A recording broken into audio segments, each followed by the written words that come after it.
All right, shalom, everyone. Welcome to Just a Word. We are here once again for another Shabbat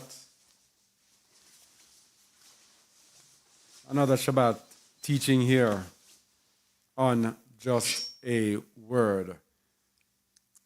It should be by now almost 370 videos on Just a Word.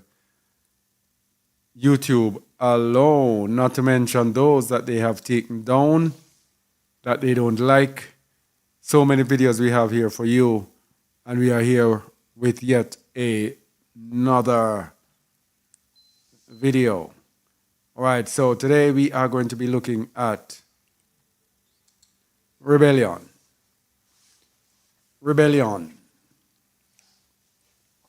And we're going to be looking at it, of course, in a practical sense. We're going to be looking at it in a practical sense to see how, I haven't started recording here and there.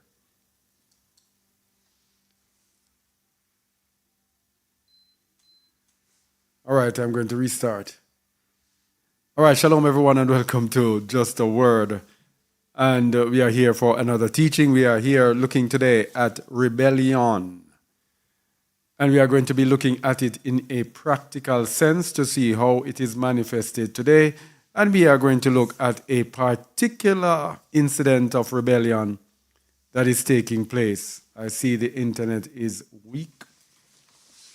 Don't tell me that it's going to be one of those days. Where is the thing here? Yeah. All right.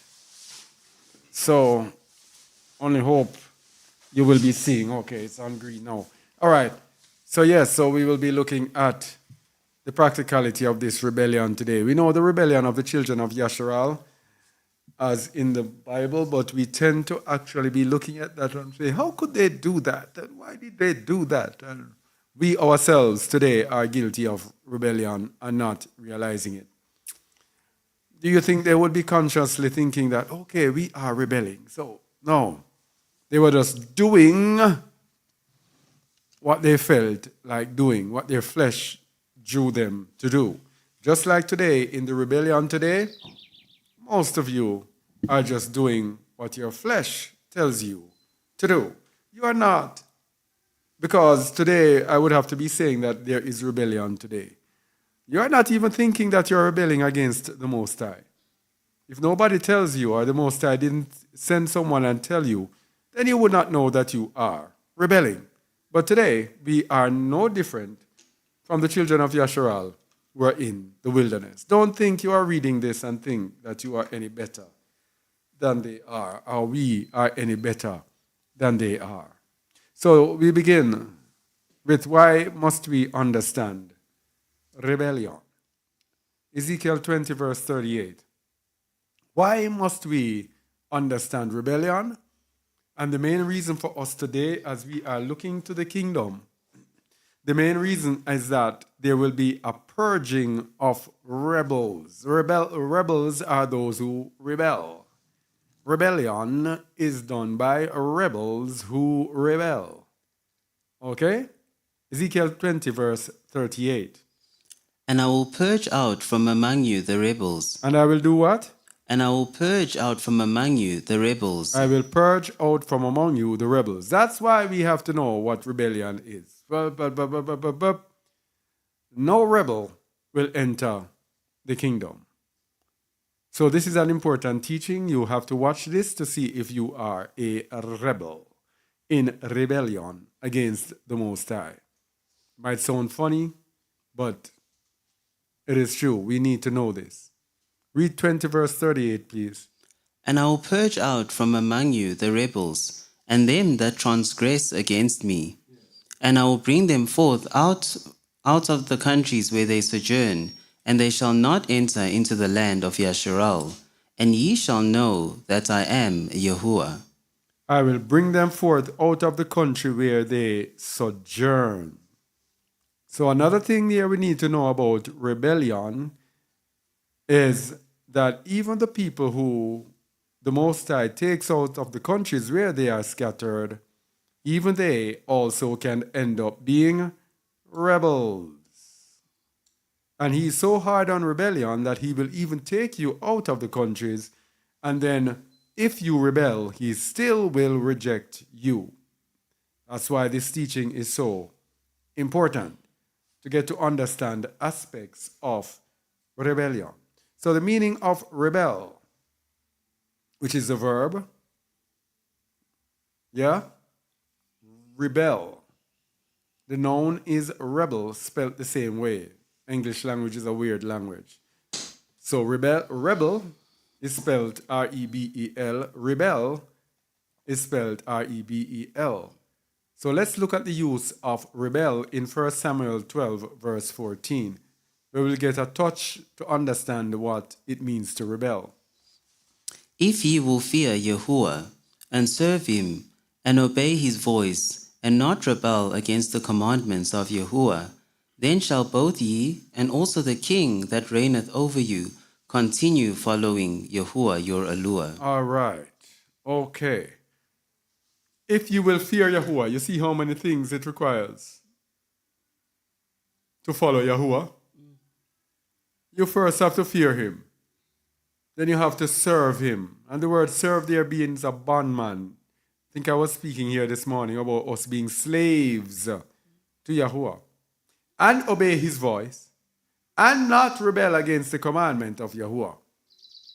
All four things that you have to do. Then shall both ye and also the king that reign over you continue following Yahuwah your Allure. In other words, if you don't fear Yahuwah, if you don't serve him, if you don't obey his voice, if you rebel against his commandments, then you cannot follow him. That is why we tell people today that most people who say they are following Yahuwah are not following him.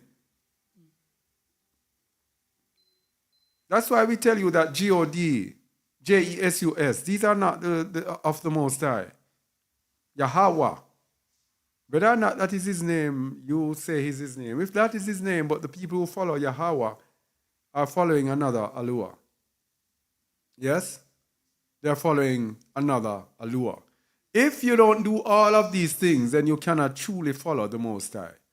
So the meaning of rebel is the Hebrew word mara, which means essentially to resist. So if you resist Yahuwah, to provoke, if you provoke Yahuwah, because when you resist him, you provoke him to anger. Be disobedient. If you are disobedient to Yahuwah, he considers you rebelling. And this is very important, to be disobedient. Let me run down the list here. A primitive root, to be, causatively make bitter or unpleasant. Figuratively, to rebel or resist. Causatively, to provoke. So when you resist Yahuwah, you cause him to be provoked. That's when his anger and his wrath comes in. Bitter, change, be disobedient. So if you are disobedient to the Most High, he says you rebel against him. If you disobey him, you rebel. That is why I'm telling people today, are you truly obeying the Most High? Are you truly following the Most High? Are you not rebelling against the Most High? Are you sure you are not rebelling against the Most High? Because the word rebel here has very diverse meanings. And we know today a lot of people are in religion following a different way, following their own way. I think we're going to look at that as well. Not following Yahuwah. So rebellion is a serious sin. So serious that the Most High equated it to witchcraft. 1 Samuel 15, verse 23. The Most High equated rebellion to witchcraft. For rebellion is as the sin of witchcraft, and stubbornness is as iniquity and idolatry. Because thou hast rejected the word of Yahuwah, he hath also rejected thee from being king. Rebellion is as the sin of witchcraft. So it is the similitude of witchcraft. Therefore, the penalties for rebellion is the same as witchcraft. And then it says, and stubbornness is as iniquity and idolatry. So rebellion and stubbornness are both lumped together. Because when you rebel, you will be stubborn. Because you will disobey the Most High, you will reject His word, and so you will become stubborn. But it says the stubbornness is as iniquity and idolatry. Was it last week we dealt with idolatry? I can't even remember, or the week before. We dealt with idolatry and covetousness, which should form part of this today. Because thou hast rejected the word of Yahuwah, which shows that when we rebel against Yahuwah, we will reject the word of Yahuwah. Very important. The Most High gives His word. We hear just a word. We strive to obey the Most High's word to the best of our ability as much as is possible, as closest as is possible. Many people today pick and choose what they want and actually really truly do not try to obey the word of the Most High. Because thou hast rejected the word of Yahuwah, there's a big penalty for rejecting the word. He will also reject us. If we reject His word, He will also reject us. So therefore, the judgment for witchcraft, because it says rebellion is as the sin of witchcraft. Now, the is as there was inputted by the translators. In the Hebrew, it says, for rebellion, the sin of witchcraft. So the translators put in as is. We have to assume that it's equating it. So the judgment for witchcraft, Exodus 22, verse 18.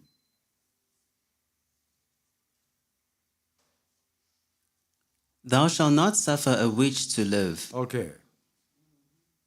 So if rebellion is as witchcraft, and thou shalt not suffer a witch to live, what about the rebellious? Jeremiah 28:16. So when you see Jeremiah 28:16, death for those who teach rebellion against the Most High, we realize how serious rebellion is, because most of these people online today are teaching rebellion against the Most High, and they do not know it. Jeremiah 28:16, please. Therefore, thus saith Yahuwah, Behold, I will cast thee from off the face of the earth.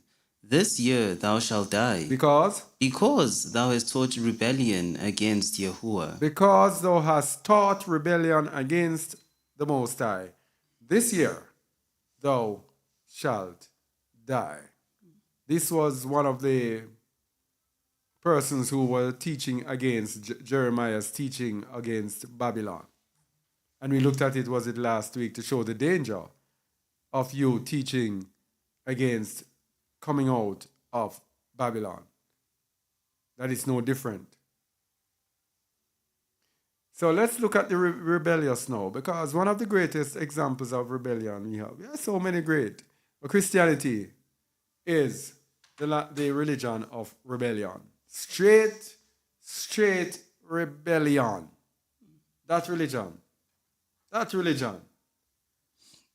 The rebellious will be vain, and they will love the ways of the heathen.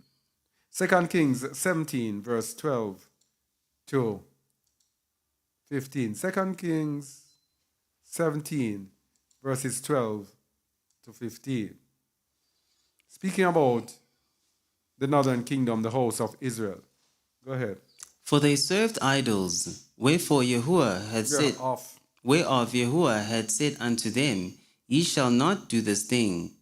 Yet Yahuwah testified against Yasharal and against Yehuda by all the prophets and by all the seers, saying, Turn ye from your evil ways, and keep my commandments and my statutes, according to all the law which I commanded your fathers, and which I sent to you by my servants the prophets. Turn from your evil ways and keep my commandments and my statutes. So this is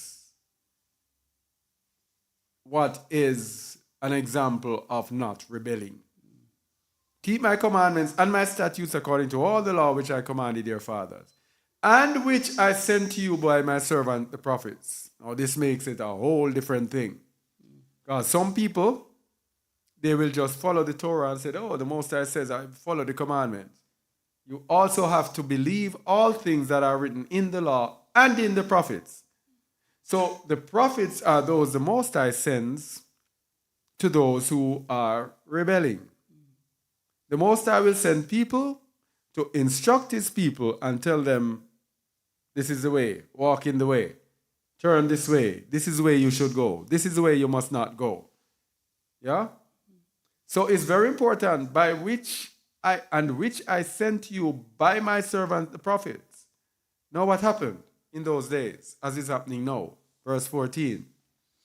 Notwithstanding, they would not hear, but hardened their necks, like to the neck of their fathers, that did not believe in Yahuwah their Allure. So we see there, belief there means obeying the Most High. I think it was this morning we were looking at belief and saying faith without works is dead. You can not just say you believe.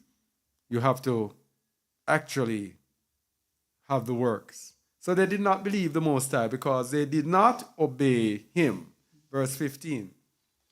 And they rejected his statutes and his covenant that he made with their fathers, and his testimonies which he testified against them. They rejected the statutes. These are the rebellious.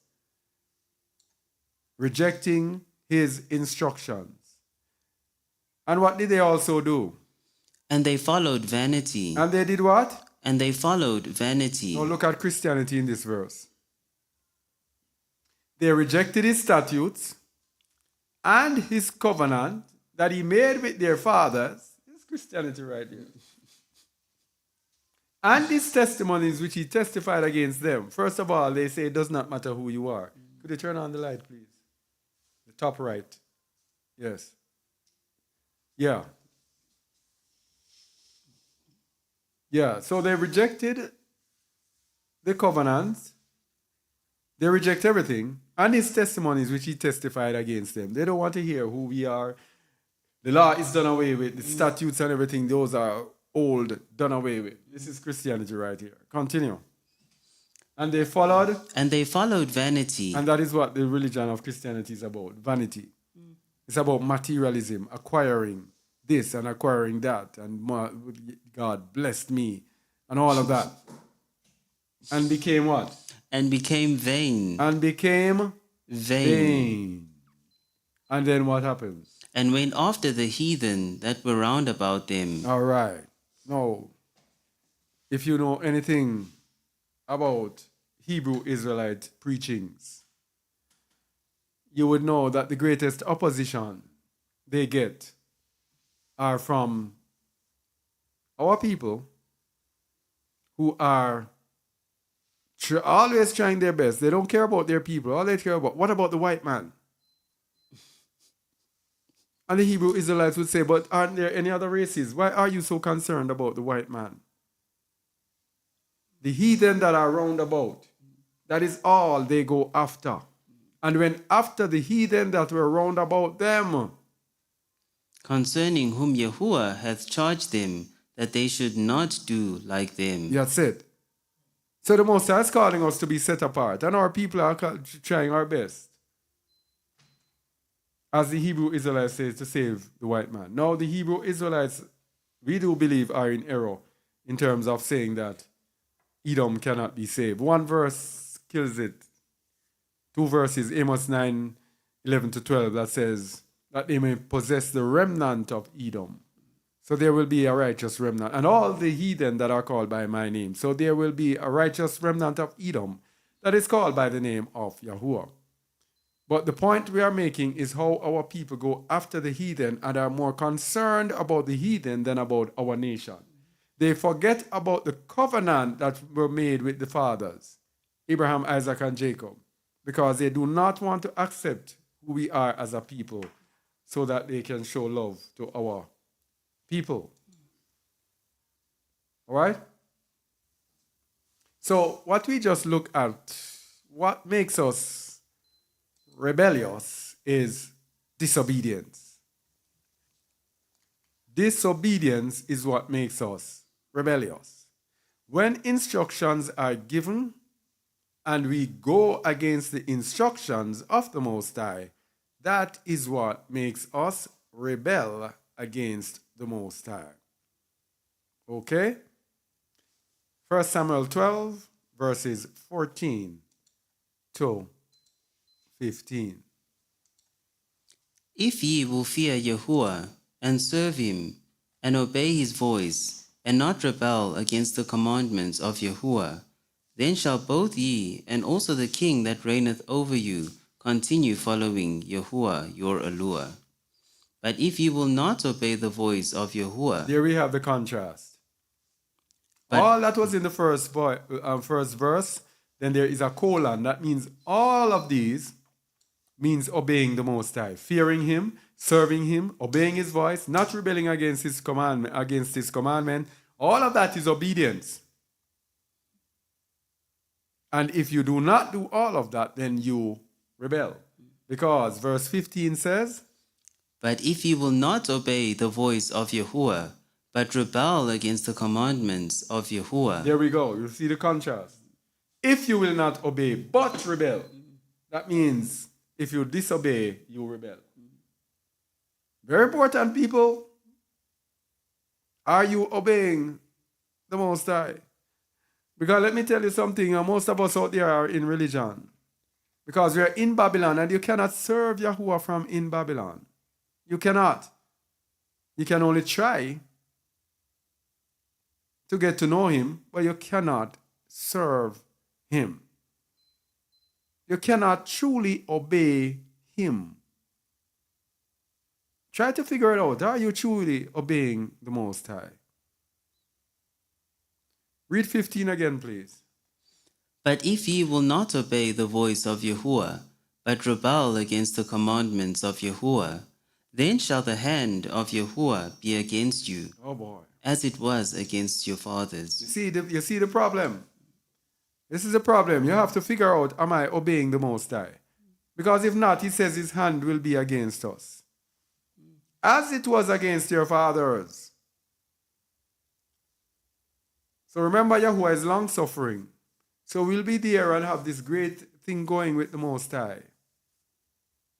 Not knowing that the Most High's goodness leads us to what? Repentance.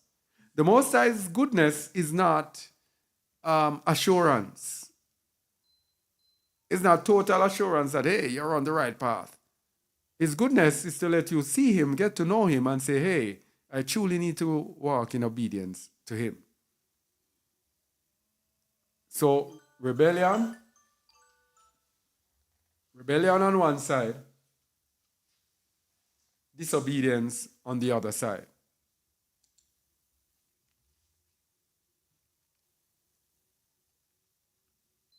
All right, so this teaching hopefully will be a short teaching today. Deuteronomy 1, verses 42 to 44.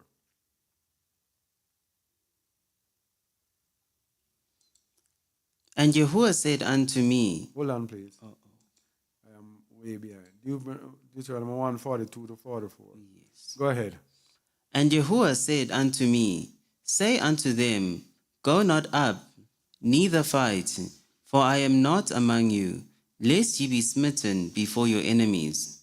So Moses was giving instructions to the children of Yashrael after they came back with their bad report, with their lack of belief. And they realized that the Most High was against them.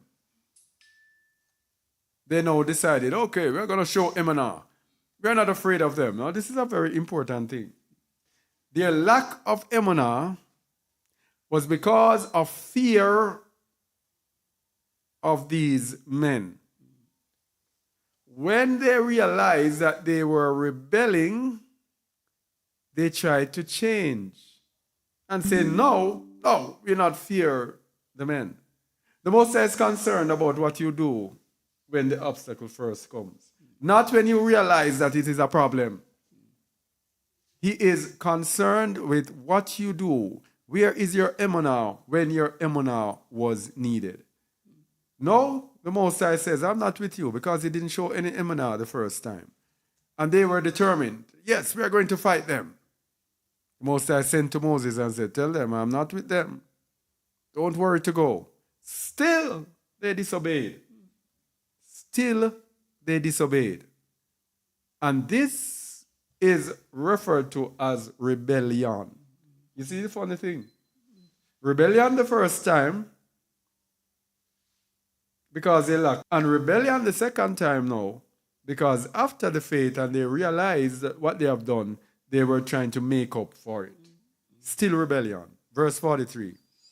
So I spake unto you, and ye would not hear, but rebelled against the commandments of Yahuwah, and went presumptuously up into the hill. You see this thing here, would not hear? If I had the time today, I would look into this. Would not hear. Would not hear. This term here, would not hear, will not hear, this is so prevalent throughout the Bible. Every problem upon top of problems would not hear. Verse 44. And the Amorites, which dwelt in that mountain, came out against you, and chased you, as bees do, and destroyed you in Seir, even unto Hormah.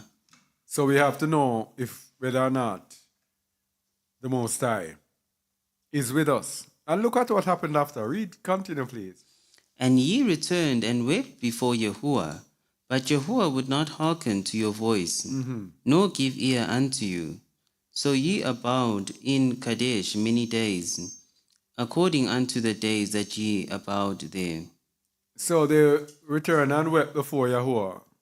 And Yahuwah would not hearken to their voice. Yahuwah does not play. You see when that mind is changed. Hey, you don't want to be there. Would not hearken unto them. Yes? So rebellion makes us disobedient. So disobedience against the instructions of the Most High is actually rebellion. More proof we're going to show here. Isaiah 30, verse 9.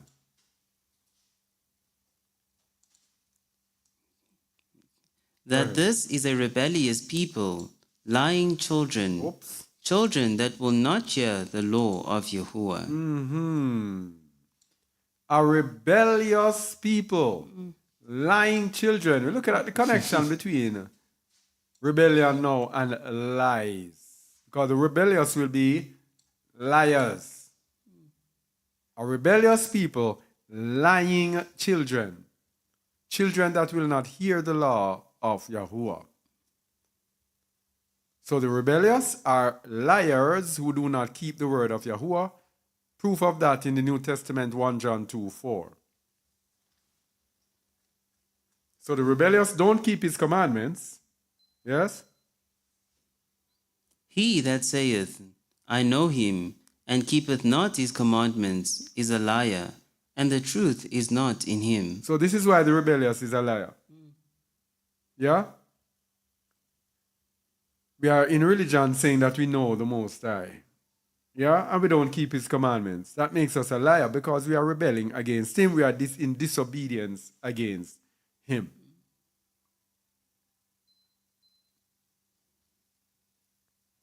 So religion,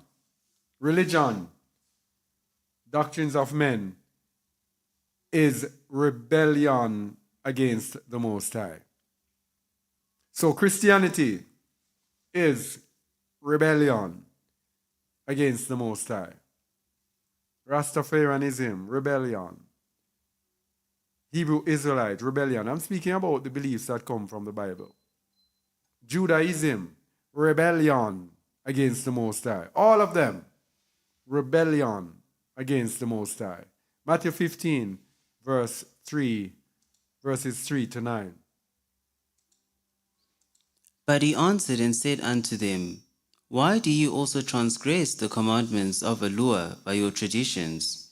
For Yahuwah commanded, saying, Honor thy father and mother. Oh, before that, let me get a precursor.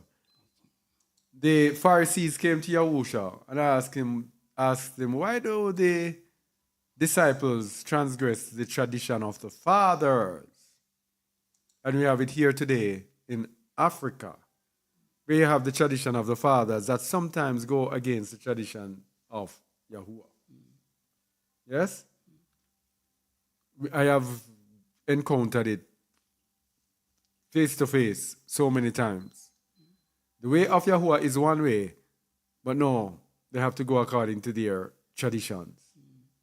And because of that, it cannot work. None at all. It cannot work. Verse 3. But he answered and said unto them, Why do ye also transgress the commandment of Yahuwah by your tradition? For Yahuwah commanded, saying, Honor thy father and mother, and he that curseth father or mother, let him die the death. But ye say, Whosoever shall say to his father or his mother, It is a gift, by whatsoever thou mightest be profited by me, and honor not his father or his mother, he shall be free. Thus have ye made the commandment of Yahuwah of none effect by your tradition. All right. We were looking at an example of this today. Making the commandment of none effect by their traditions. What was that in 1 Corinthians 10? It was the one about when Shaul said he did not baptize any. 1 Corinthians 1:14. All right, 1 Corinthians 1:14. Read it, please. I thank No, Yahuwah. but before you go, the Hebrew Israelites say that there is no baptism. We don't have to baptize. And this is one of the sets of verses that they use. Making the commandment of Allah of none effect. This is one of the verses they use. Read it, please. I thank Yahuwah that I baptized none of you, but Crispus and Gaius. So they use this part alone. They cut out this part. I thank Allah that I baptized none of you. That's it. And say, okay, see it? Paul didn't baptize. But Shaul says, but Crispus and Gaius. That means Shaul is telling you that he baptized too. Yeah? And lest any should say that I had baptized in my own name. So Shaul was actually saying he thanked Allah that he baptized none of them in Corinth, lest now this argument that they had would involve them saying that I baptize you in my name. I was baptized in Paul's name. Yes? Verse 16. And I baptized also the household of Stephanus. You see it? He's declaring that he baptized an entire household. But the Hebrew Israelites take this. I thank Allah that I baptized none of you to totally negate baptism. So let's go back to Matthew 15. No, finish this verse, lest we become like them and take a part of a verse. Verse 16. And I baptized also the household of Stephanus. Besides, I know not whether I baptize any other. Verse 17. For Hamashiach sent me not to baptize, but to preach the gospel, not with wisdom of words, lest the stake of Hamashiach should be made of none effect. So Shaul was actually saying that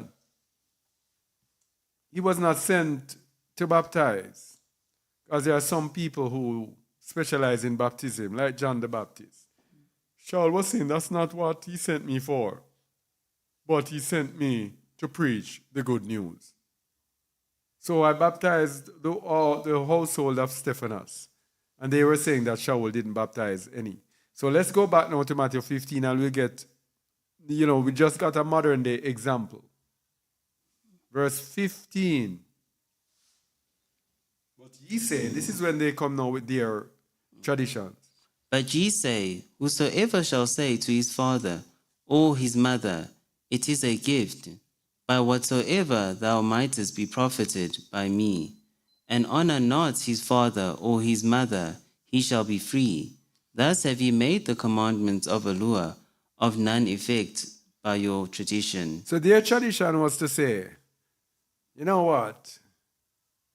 I am to honor my father and my mother. But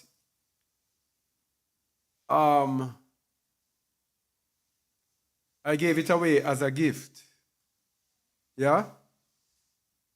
Whatsoever I had to give you, I gave it away as a gift. So that makes me good. So within their tradition, they are negating now the command to honor the mother and father. So ended up ignoring their mother and father. Verse 6, I think it's 7. 7. Ye hypocrites, well did Isaiah prophesy of you, saying, This people draweth nigh unto me with their mouth, and honoureth me with their lips, but their heart is far from me. But in vain they do worship me, teaching for doctrines the commandments of men. So if you are following the commandments of men, you are in rebellion against the Most High. Teaching for doctrines the commandments of men, totally obliterating the commandment of the Most High. And this is one of the most common ways in which we rebel today. We follow the commandments of men and negate the commandments of the Most High. Can you turn on that light, please? And negate the commandments of the Most High.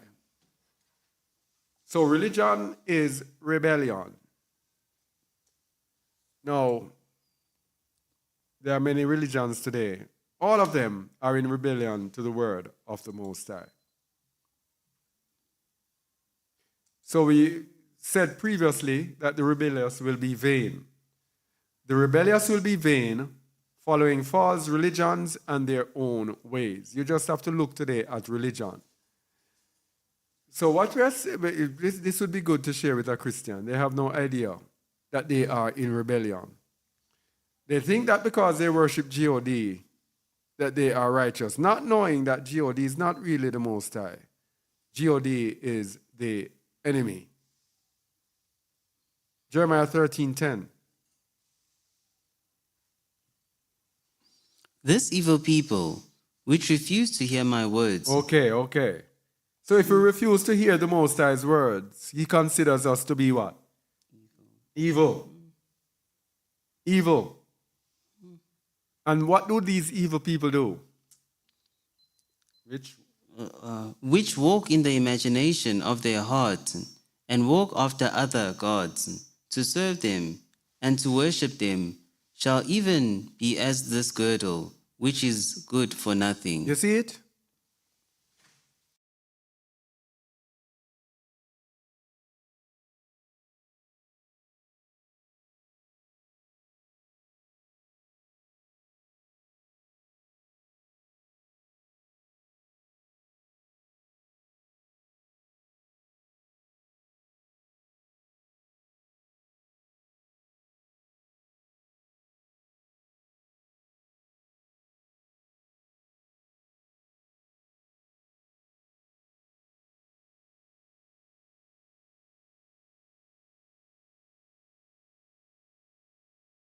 One, two, three.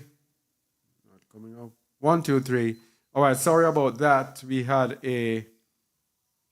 Let me get on the Zoom. Oh, audio is still there. We had a power cut. Sorry about that. Okay. So they walk in the imagination of their heart. Are you hearing sound now? I guess you should be having sound by this. So they walk in the imagination of their heart, walk after other Elohim. Yes? I don't know how long this is delayed. Somebody said the sound is out, but I think it is delayed. They walk after the imagination of their heart, and the Most High says they are good for nothing. Okay, good now. All right, so let's go to verse 11. For as the girdle cleaveth to the loins of a man, so have I caused to cleave unto me the whole house of Yasharal, and the whole house of Yehuda, saith Yahuwah, that they might be unto me for a people, and for a name, and for a praise. But they would not hear. And for a glory, but they would not hear. Yes, but they would not hear. So, because they are evil, because they refuse to hear the words of the Most High, he considers them to be evil, walking in their own ways and in their own hearts. That is why I tell you today, people, most of us as believers, we are in walking in our own ways. And we think we are right before the Most High, but we are doing evil before His eyes. He is only there because of His mercy and His favor and His long suffering, tolerating us, waiting for us to change. So there is judgment for the rebellious nation. We're going to show when we went into captivity, it was for rebellion. So when we are being destroyed in the end, it's going to be for rebellion. 2 Kings 21, 11 to 16. Because Manasseh, king of Yehuda, had done this abomination, and had done wickedly above all the Amorites did, which were before him, and hath made Yehuda also to sin with his idols. Therefore thus saith Yahuwah, Eluah of Yasharal, Behold, I am bringing such evil upon Jerusalem and Yehuda, that whosoever heareth of it, both his ears shall tingle. So we see judgment all the time for rebellion. But this is Manasseh who caused Yasharal to sin.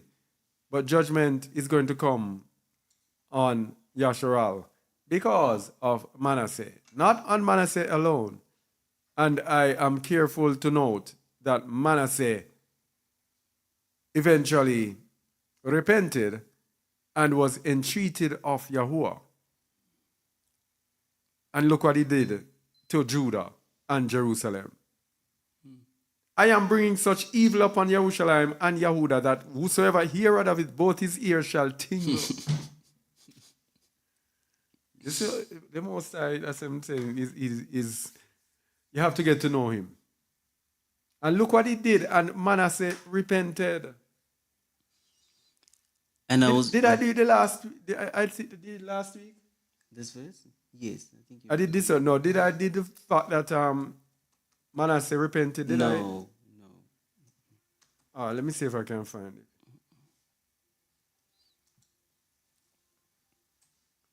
Let me see if I can find Manasseh.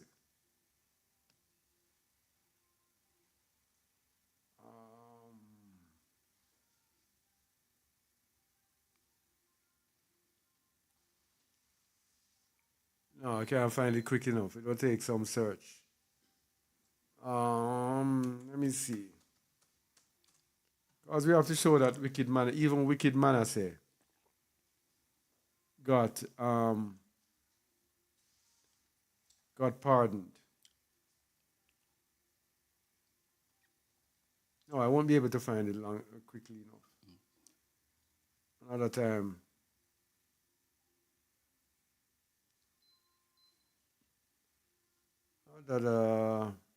Another time. All right, so where was I again? Yes. Continue at verse 12. Therefore thus saith Yahuwah, Eluah of Yasharal, Behold, I am bringing such evil upon Jerusalem and Yehuda, that whoever heareth of it, both his ears shall tingle. And I'll stretch over Jerusalem the line of Samaria, and the plummet of the house of Ahab, and I will wipe Jerusalem as a man wipeth a dish, wiping it and turning it upside down. And I will forsake the remnant of mine inheritance, and deliver them into the hand of their enemies, and they shall become a prey and a spoil to all their enemies. Because they have done that which was evil in my sight, and have provoked me to anger, since the day of their fathers came forth out of Egypt, even unto this day. Moreover, Manasseh shed innocent blood very much, till he had filled Jerusalem from one end to another, beside his sins wherewith he made Yehuda to sin, in doing that which was evil in the sight of Yahuwah. All right. So Manasseh caused the nation to rebel, and the Most High sent the nation into captivity because of this. rebellion.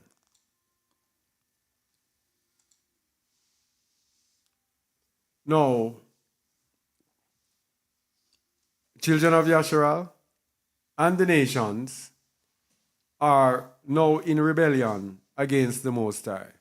What we're going to do, we're going to show this rebellion. We showed what the rebellion is, disobedience against the Most High. We're going to show again how we are rebelling today. We're going to tired of hearing about this, but it is the truth. Each week, the Most High gives us more and more insight into what we are doing, what we are teaching, that it is the truth. The more and more you hear this, the more and more you will realize that this is the truth. And the reason you will hear it here and not hear it elsewhere, it is because we are striving to obey the Most High. We are striving to not be in rebellion to the Most High. Most of the world does not understand this nor care whether they are in rebellion against the Most High. They just want to think that they are believers. Understand the concept of most of us people. We believe that when we come to the Most High, we know His sacred name, we know the name of His Son.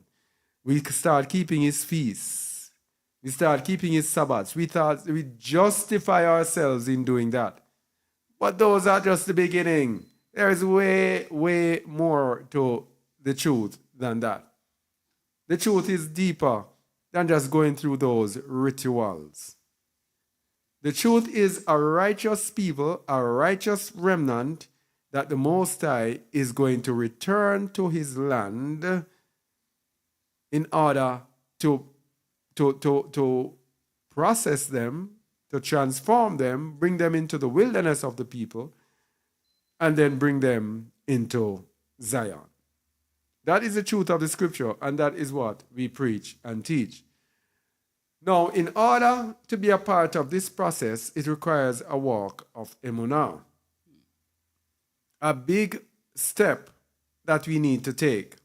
We need to begin to take, and that step is just the beginning of the process. Do you think the process begins with you? Let me get myself up here. Yeah, the process does not begin with you keeping the Sabbath and all of that. It begins with denying self. And as a part of denying self, you will be obeying the Most High. And in obedience to the Most High commands us to do one thing. The Most High commands us to come out of her, my people, to come out of Babylon, to flee out of the midst of Babylon.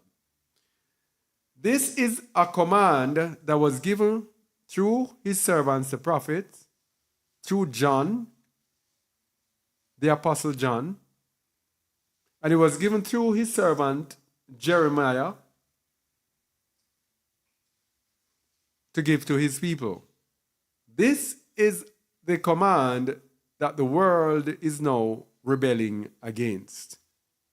The world is now in rebellion against this command from heaven. This command came from heaven, John said, Revelation 18:4. And I heard another voice from heaven, saying, Come out of her, my people, that ye be not partakers of her sins, and that ye receive not of her plagues. You see, every teaching ends up at the same place. No matter how we try to go around it and escape it. Yeah? This is the command that you are rebelling against. Verse 5. For her sins have reached unto heaven, and Allah hath remembered her iniquities. So remember, disobedience to the word of Allah is rebellion, and He also considers it evil. So those people who are fighting against this, or even disobeying this, you are actually in rebellion to the Most High. I'm telling you this because it has been of what has been revealed to me. You are in rebellion. This requires obedience, or else you are in rebellion.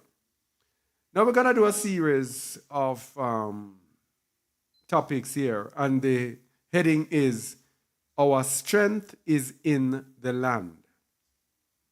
our strength is in the land. Our strength is in the land.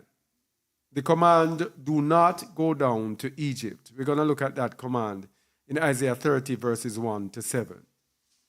We're going to look at the similarity between do not go down to Egypt, because we know that the children of Yasharal, when even in the days of Jeremiah,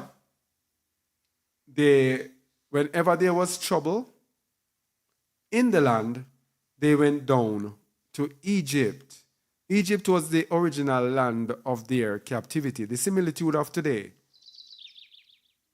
Our original land of captivity are the places where we were scattered.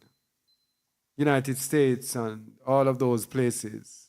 Jamaica, Bahamas, Barbados, Trinidad, those places where we were scattered. Puerto Rico, Cuba, those places. France, England, those places where we were scattered. Those places are not our safe havens. Our safe havens are, our safe haven is in the land. Isaiah 30, verse 1. Woe to the rebellious children. Hold on there. We're talking about rebellion, right? Let's see what the rebellious children do. Go, please. Woe to the rebellious children, saith Yahuwah, that take counsel, but not of me, and that cover with a covering, but not of my spirit, that they may add sin to sin. I want you to get this understanding here now. This was when the people, our people, were in the land, living in the land. Their counsel was to leave the land. Today we are scattered in the land of our captivity. The Most High says, come out of those places and go back into the land. Now people are telling our people to remain in the land of their captivity. That is equivalent to Egypt here. This is what we want to get. So they take counsel, but not of me, and cover with a covering, but not of my ruach, that they may add sin to sin. So remaining in the midst of Babylon is adding sin to sin, because Babylon has been the habitation of devils and the cage of every foul ruach, the whole of every foul ruach and the cage of every unclean and hateful bird. Verse 2. So they take counsel that they may do what?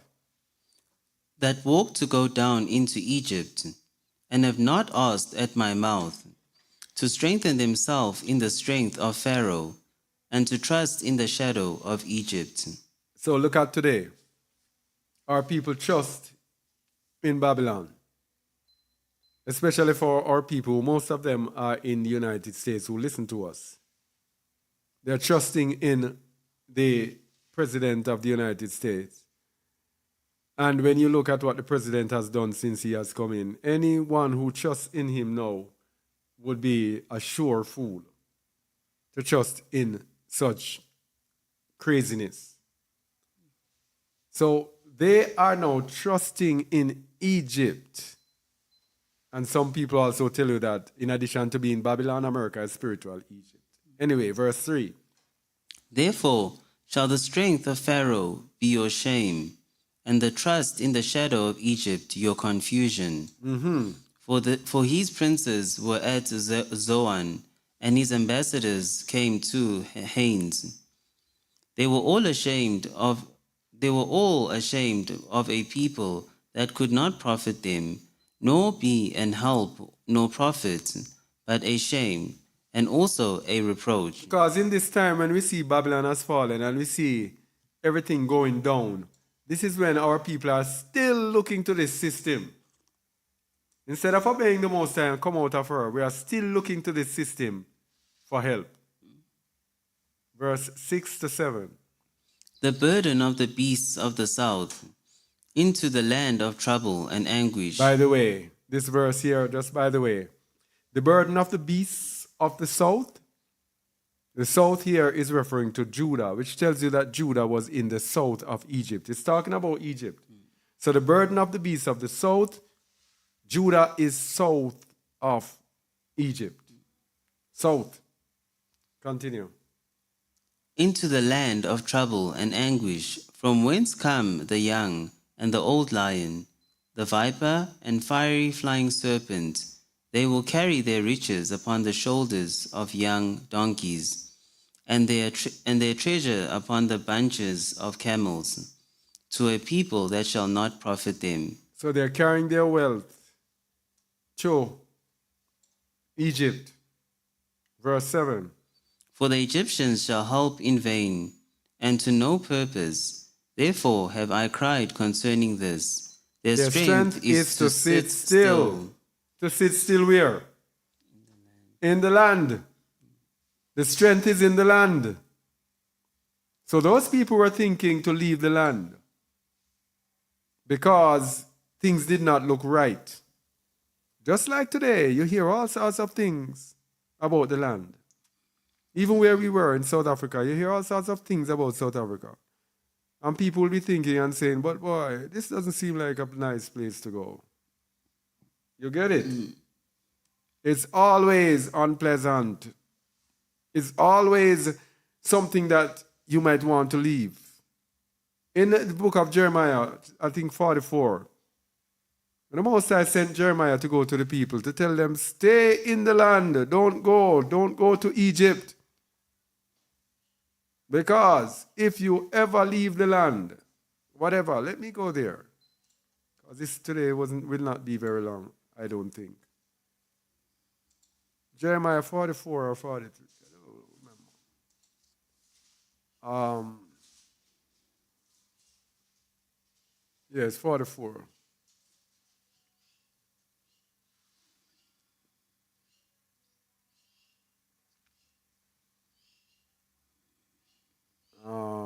Let me see which verse.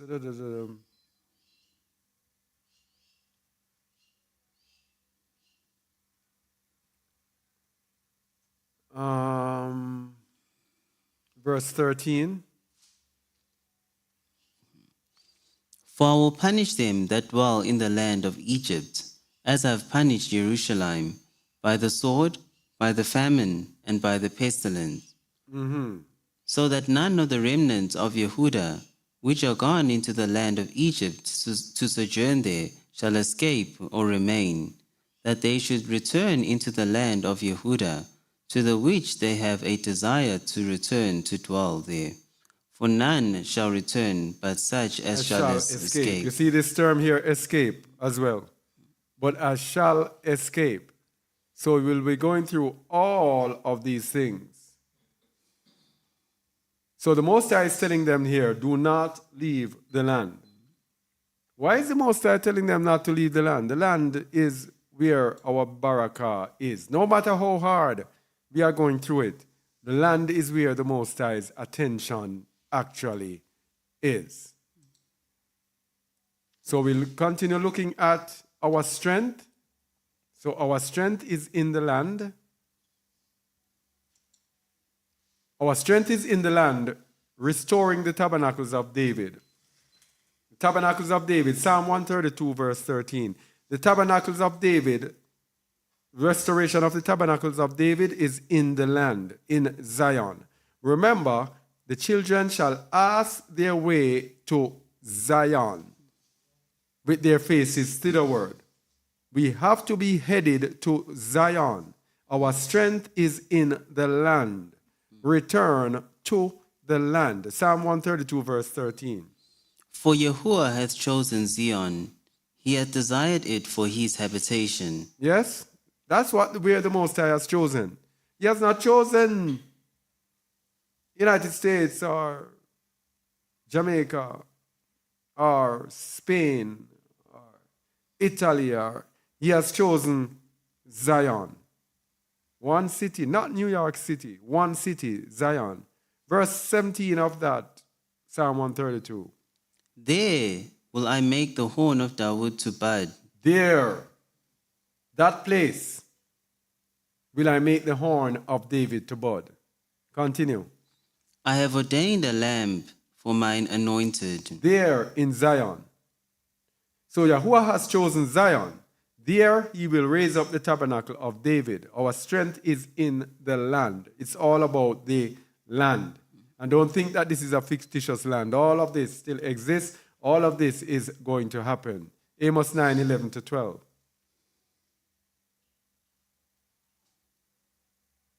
And by the way, just to let you know, that the reason we can definitively say all these things, you might be hearing us saying all these things because we have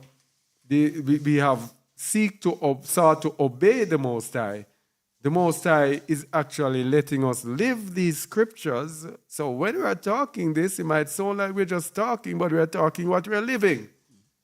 Even the scripture here about closing up the breaches, that is what we're living at this moment. The Most High is letting us go through all of this. So when we are doing and saying these things, people, it is from experience. Amos 9:11 to 12.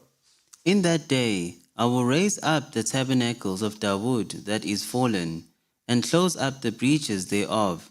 And I will raise up his ruins, and I will build it as in the days of old, that they may possess the remnant of Edom, and of all the heathen which are called by my name, saith Yahuwah that doeth this.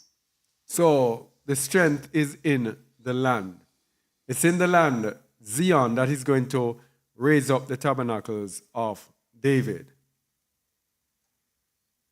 Now, our strength is in the land, but right now, our strength is not in the cities. The cities now are ruled and run by the heathen, even in the land. It is not Yasharal that is actually ruling. We are scattered as sojourners at best. Okay? We are not the ones who are ruling. So, for those who are sojourners, the Most High does not send us to the cities. Our strength is in the land. He told us about the danger of the cities, because in this time that is coming, it's a time of trouble that is coming upon this world. It is the cities that will be problems. First Maccabees 1:57 to 58. Trouble in the cities.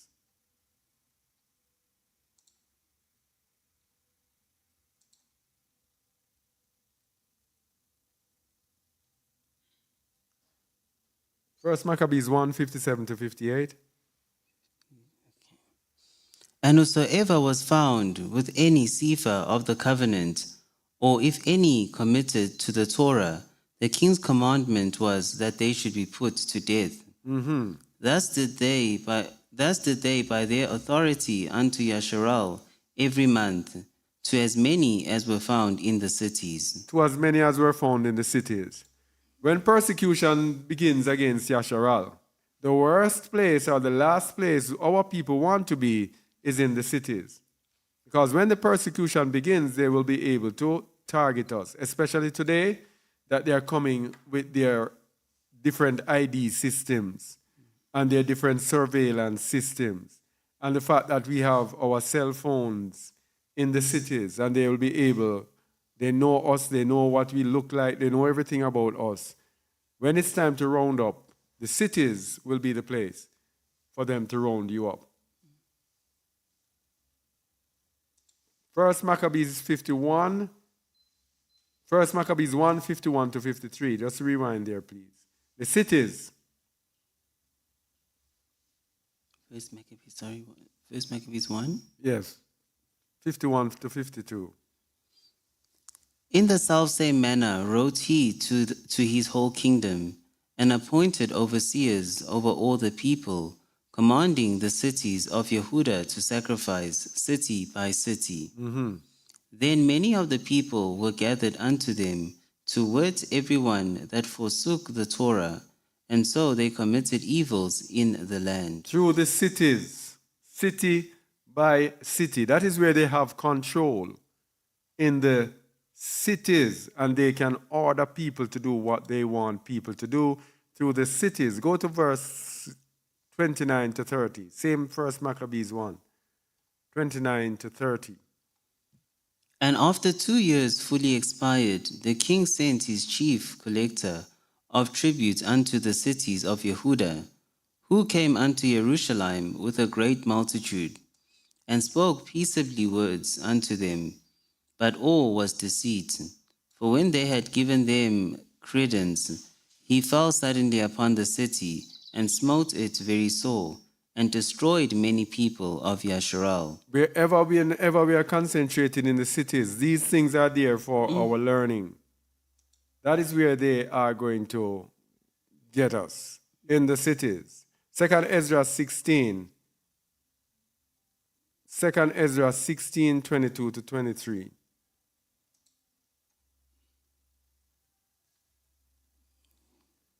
Second Ezra's.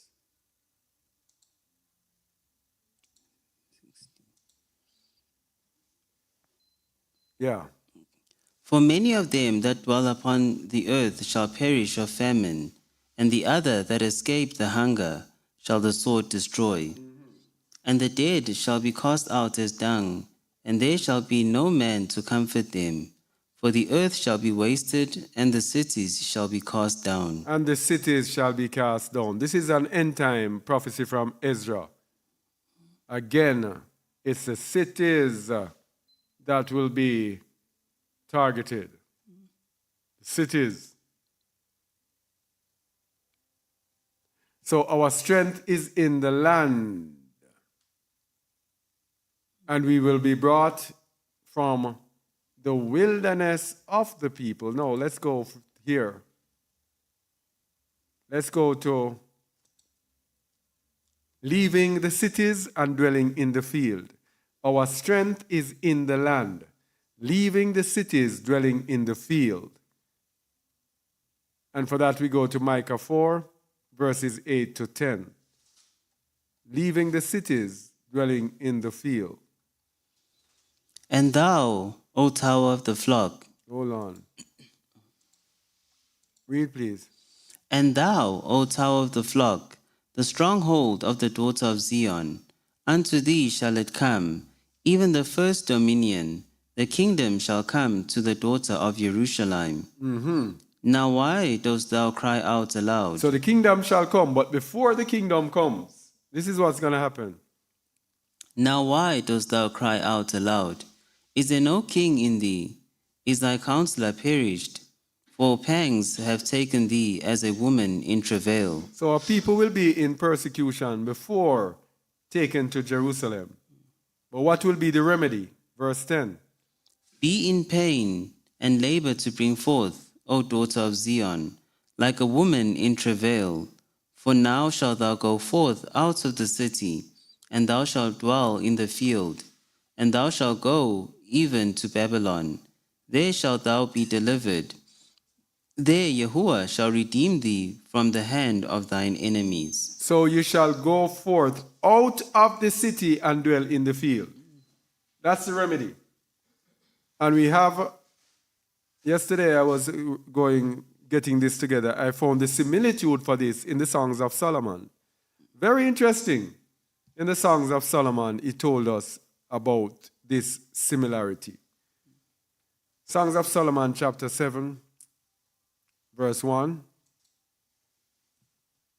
Hold on, please. Let me find it. Chapter 7, verse 1, and then we go to 11.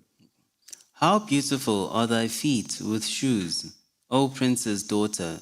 The joints of thy thighs are like jewels, the work of thy hands of a cunning workman. All right, the prince's daughter. This is referring to, can refer to Jerusalem, it can refer to Yasharal.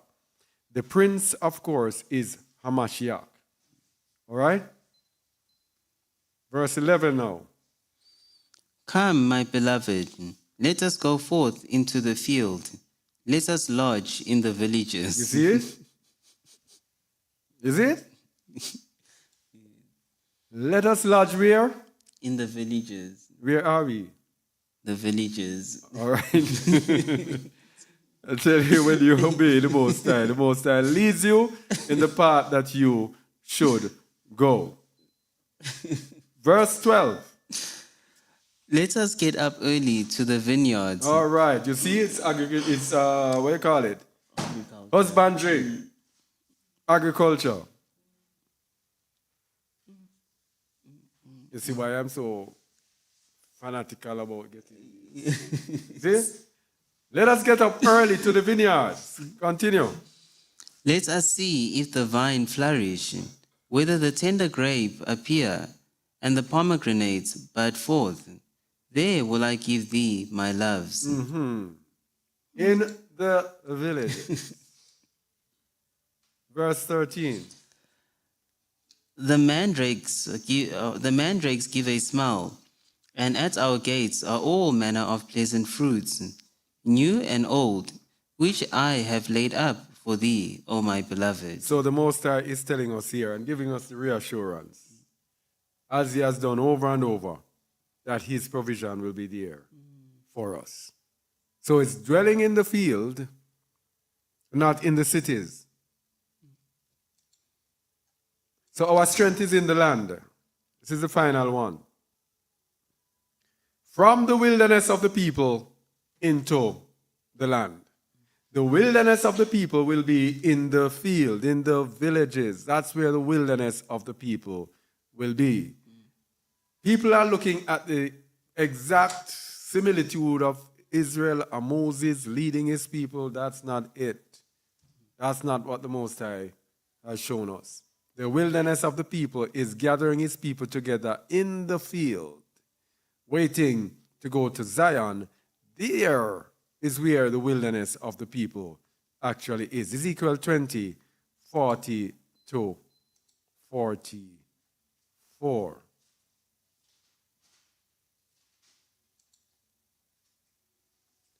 Ezekiel 20, did I say? Ezekiel 40. 20, 40 to 44. It sounds like I missed something. No, verse 35. Let's start at 35 to speak about the wilderness of the people. Go to verse 35, then we're going to go 38, then we're going to go 40. 35. And I will bring you into the wilderness of the people, and there will I plead with you face to face. The wilderness of the people, which will be in the field. There will I plead with you face to face. Verse 38 now. And I will purge out from among you the rebels. There we go again. Remember, the topic is the rebels. The rebels. The rebels are those who disobey the Most High, who go against his word. So when you are gathered together, those who rebel against the Most High's word, he is going to purge them. Purge.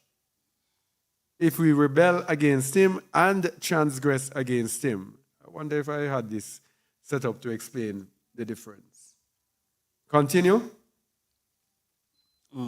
I will bring them forth. And I will bring them forth out of the country where they sojourn, and they shall not enter into the land of Yasharal. And ye shall know that I am Yahuwah. All right, go down to 40 now. For in mine holy mountain, in the mountain of the height of Yasharal. All right. That 4 there is because he will gather us out of the countries where we are scattered. He'll bring us into the wilderness of the people before it is time to go to Zion. Because in the wilderness of the people, he says he will bring us into the bond of the covenant. Read verse 37. And I will cause you to pass under the rod, and will bring you into the bond of the covenant. So only those who are brought into the bond of the covenant will be brought into Zion. Just like the children of Yasharal when they were going out, in Deuteronomy 29, you can read it. When they were at Moab, they made a covenant with the Most High before they were to enter into Yasharal. They made a covenant through Moses. But Moses was not the one who brought them in. So the covenant was made a time before they entered. So it is today. When we are in the wilderness of the people, the Most High is going to make a covenant with us, bring us into the bond of the covenant, and then we will be brought to Zion. So read 40 now of Ezekiel 20. For in mine holy mountain, in the mountain of the height of Yasharal, saith Yahuwah Eloah, there shall all the house of Yasharal, all of them in the land. All of them where? All of them in the land. Well, wait. All of them where? In the land. What shall they do? Serve me. So how do you want to serve Yahuwah outside of the land? How do you want to stay in the United States of America and serve Yahuwah? When he says, all of them in the land. And he says he will bring you into the wilderness of the people. Now we are in the wilderness of the people. No one cannot tell us that we are not in the wilderness of the people. Because we are living it. Yes? We are not waiting on a ship to come and dock in our harbor to bring us. But we are in the wilderness of the people. And the Most High is pleading with us face to face. Yes? There shall all the house of Yasharal, all the house of Yasharal, all of them, you notice he said all so quickly, all the house, all of them in the land serve me. Then go on. There will I. Wait. Where? There. There. In the land. In the land. Will I do what? There will I accept them. That means you are rejected if you are not in the land. Just people just use common sense. I am no bright person. This is just common sense. It is simple common sense. There in the land will I accept them. And continue. And there will I require your offerings and the first fruits of your oblations with all your holy things. And the Most High went on to do even more with the tell you where he will accept you. Read verse 41. I will accept you with your sweet savor when I bring you out from the people. All right. He has brought us out from among the people. Yes? He didn't send a Moses or anything, but he sent what? His dreams, his visions, his word, everything, because we are not in the old covenant when he did not have his ruach inside of people to tell people what to do. He had to call a Moses and put his ruach in Moses. When Moses wanted help, the Most High had to take the ruach that was on Moses and share it up with other people. That is not today. Today, we have the ruach freely inside of us. So like the ruach was in Moses and he could speak to Moses, the ruach is in us and speaking to us. He might not be sitting with us face to face, but what does he say when he speaks to a prophet? He speaks to them what? Through dreams and what? Visions. So this is how you know to move through dreams and visions. Read 41, please. I will accept you with your sweet savor when I bring you out from the people and gather you out of the countries wherein ye have been scattered, and I will be sanctified in you before the heathen. And when we're going to know, and so we're going to know that he is Yahuwah. Verse 42. And ye shall know that I am Yahuwah, when I shall bring you into the land of Yasharal, into the country for the which I lifted up mine hand to give it to your fathers. All right, that's how we shall know that he is Yahuwah. That is how we are knowing that he is Yahuwah, because of the instructions that he is giving us. And this is how we are getting to know him more and more and know that he's not God. Verse 43. And there shall ye remember your ways. And there where? In the land. In the land. Shall you do what? Shall ye remember your ways, and all your doings, wherein ye have been defiled, and ye shall loathe yourselves in your own sight for all the evils that ye have committed. For all the rebellion that you have rebelled against me in the past. Yeah? Verse 44. For ye shall know that I am Yahuwah, when I have wrought with you for my name's sake, not according to your wicked ways, nor according to your corrupt doings, O ye house of Yasharal, saith Yahuwah Eluah. All right. You know that in the verse 46, I'll probably do a little video on this one. The Most High went on to tell Ezekiel to prophesy against the south field. And Ezekiel laughed and said, Yahuwah, they said to me, doth he not speak parables? I won't tell you what I get from this anyway. Let me go on. I won't tell you what I get from that. Don't want to detract. All right? So,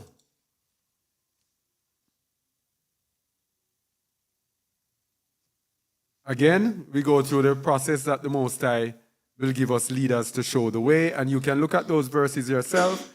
The Most High will give us leaders to show the way. Isaiah 30, 18 to 21, Jeremiah 3, 14 to 15. We have looked at it many times. He will give us leaders to show us the way. But the rebellious will not see this and will rebel against the leadership that the Most High gives.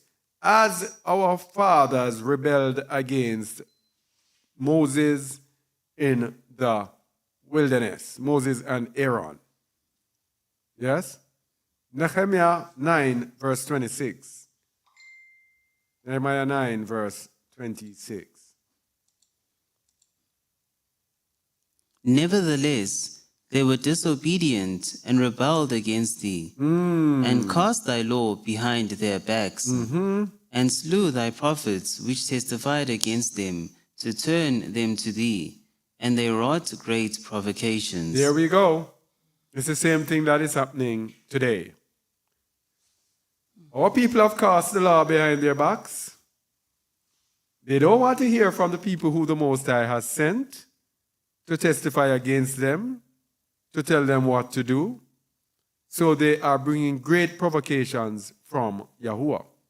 So the rebellious will not see and will rebel against the leadership. But guess what? The rebellious will not be able to understand the word of the Most High. Why do we think there is a famine of the word today?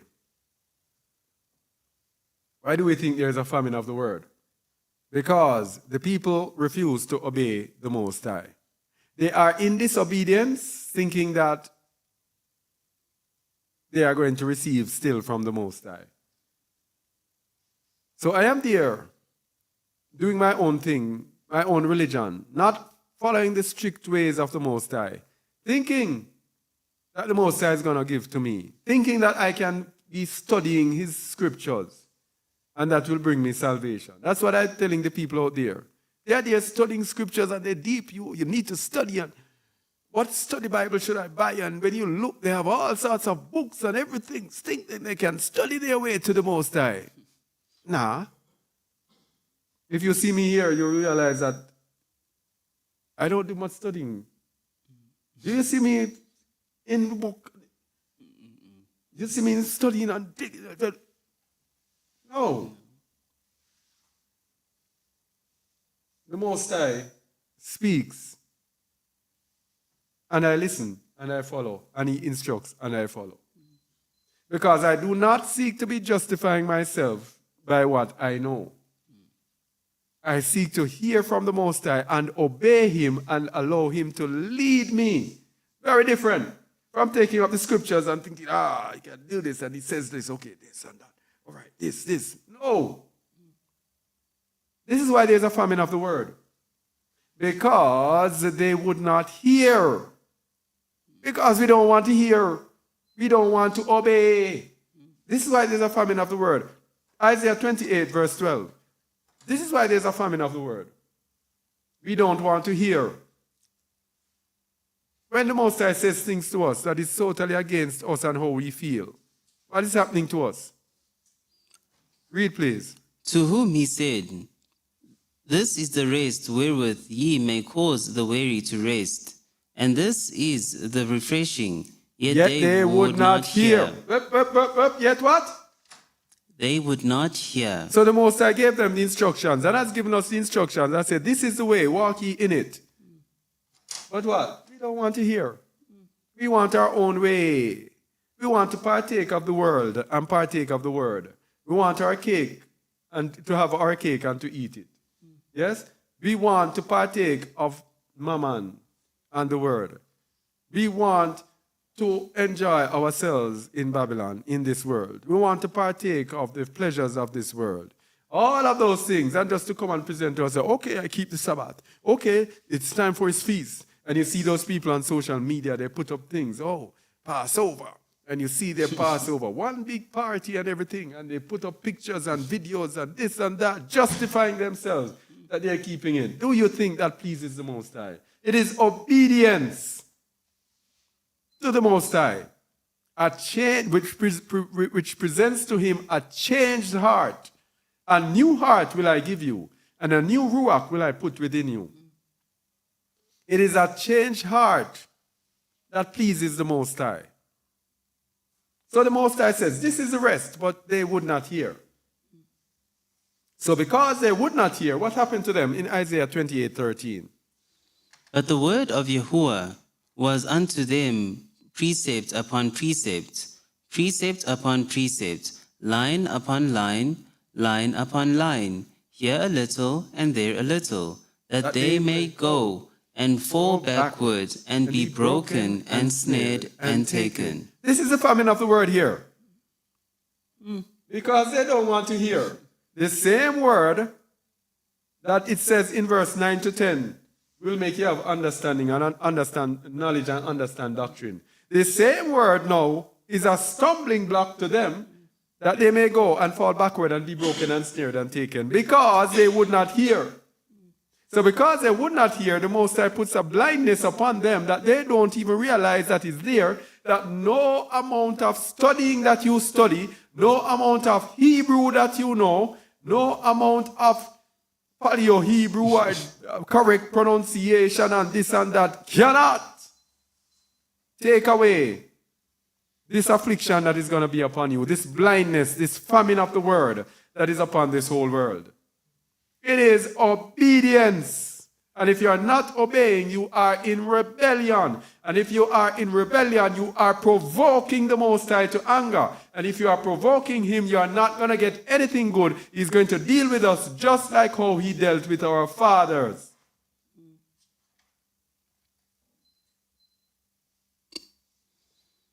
But the good thing about it, Yahuwah has been merciful to the rebellious.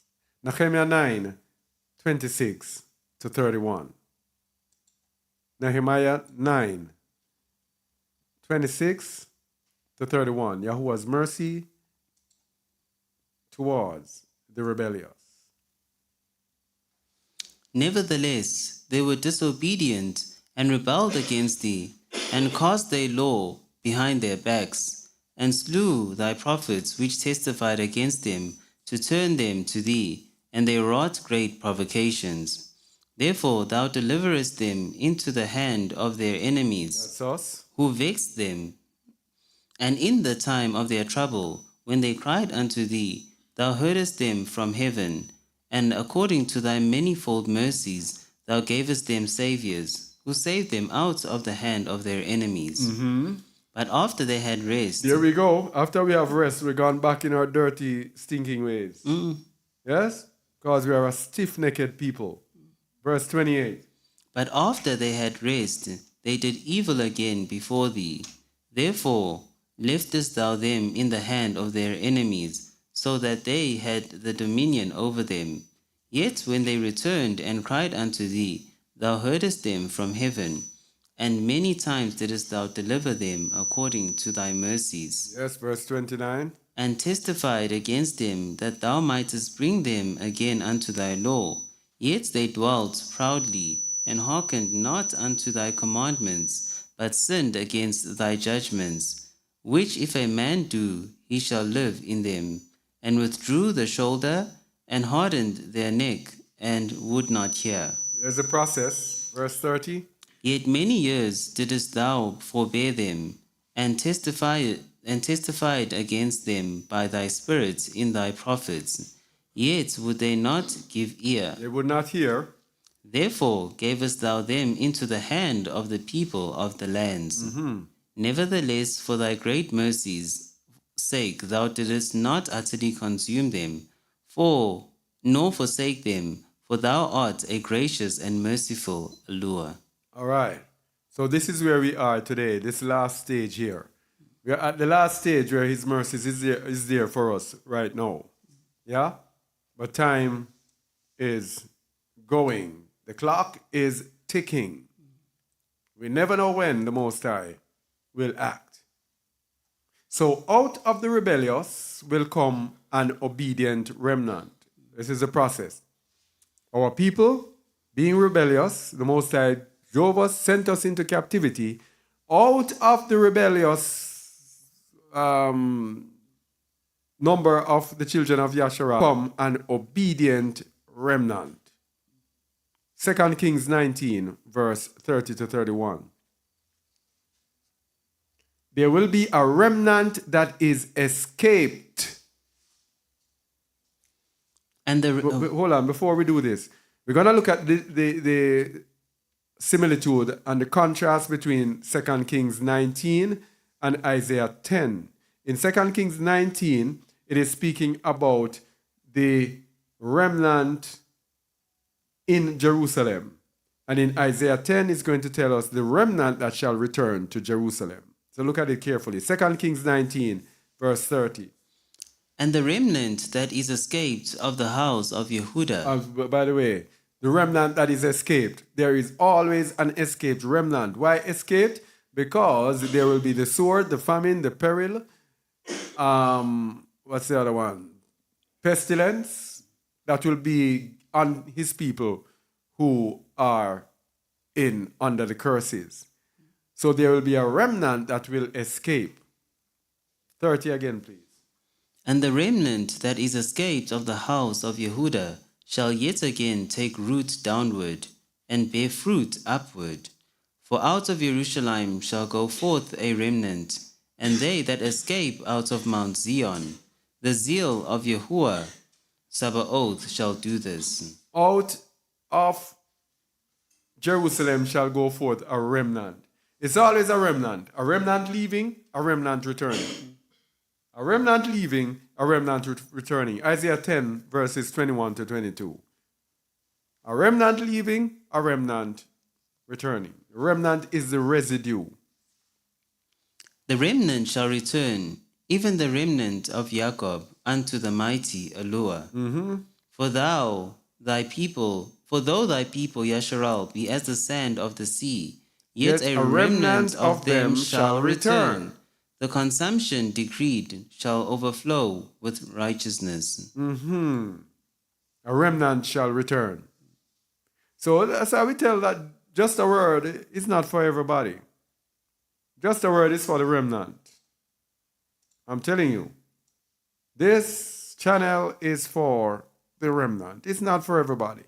It's not to entertain people who want to go about, argue about scripture, or act as if they know everything. We don't know everything. I don't know nothing. But what I do know is that I should obey the Most High. And that is what I instruct people to do. Okay? This is for the remnant. Not for everybody. So the remnant will be those that are escaped into the land. Why? We keep telling you these things over and over again. More and more evidence. Every week we give you more and more evidence. You must be tired of us, but who cares? The remnant will want to hear it. Yes? This is not for everybody. We're not here for popularity. We're not here to be loved, to be liked, to receive, to have any great reputation for anything, but just to spread the word of the Most High and hope that who hath an ear to hear will hear. The remnant will be those who are escaped into the land. 2 Chronicles 30, verses 5 to 9. The remnant will be those who escape into the land. 2 Chronicles 30, verses 5 to 9. So they established a decree to make proclamation throughout all Yasharal, from Beersheba even to Dan, that they should come to keep the Passover unto Yahuwah Allur of Yasharal at Jerusalem, for they had not done it for a long time in such sort as it was written. So we did a teaching, when is Passover season? This is speaking about keeping the Passover. The Passover is to be kept at Jerusalem, in the land. We're going to show that it is in the land, escaped into the land. Verse 6. So the post went with the letters from the king and his princes throughout all Yasharal and Yehuda, and according to the commandment of the king, saying, Ye children of Yasharal, turn again unto Yahuwah Eluah of Abraham, Ishak, and Yasharal, and he will return to the remnant of you that are escaped out of the hand of the kings of Assyria. You see it? Turn again to Yahuwah. How can you turn to Yahuwah? You have to go to the land, and he will return to you. He says, turn to me and I will return to you. That are escaped out of the hand of the kings of Assyria. It is a remnant that is escaped out of the land. Now, let's look at the meaning of escaped. I didn't even set up anything here. The Blue Letter Bible. I wonder if I can show it on the screen here. I did not even set up anything. Let me see if I can set up something here quickly. Blue Letter Bible.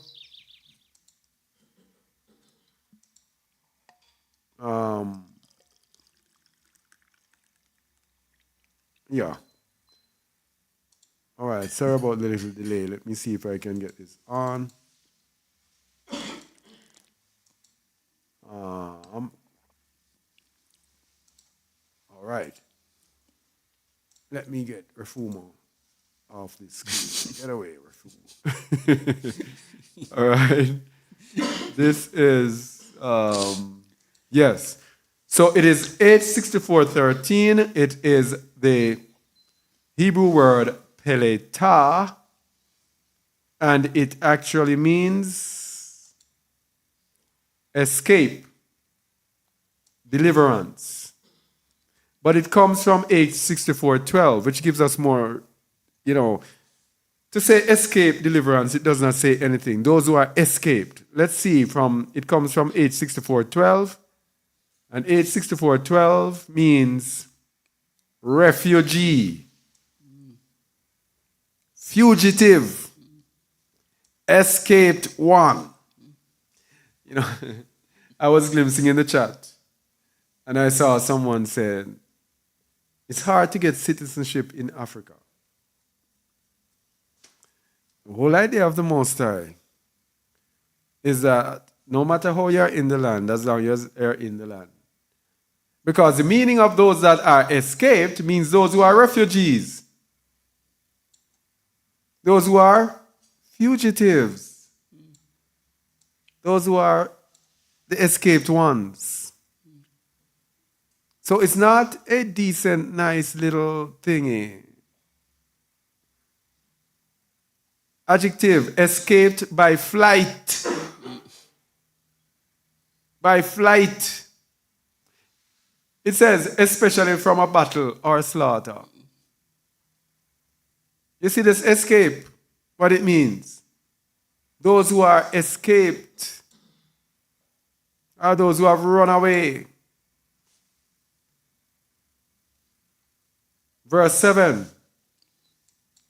And be not ye like your fathers, and like your brethren, which trespassed against Yahuwah Eluah of their fathers, Who therefore gave them up to desolation, as ye see.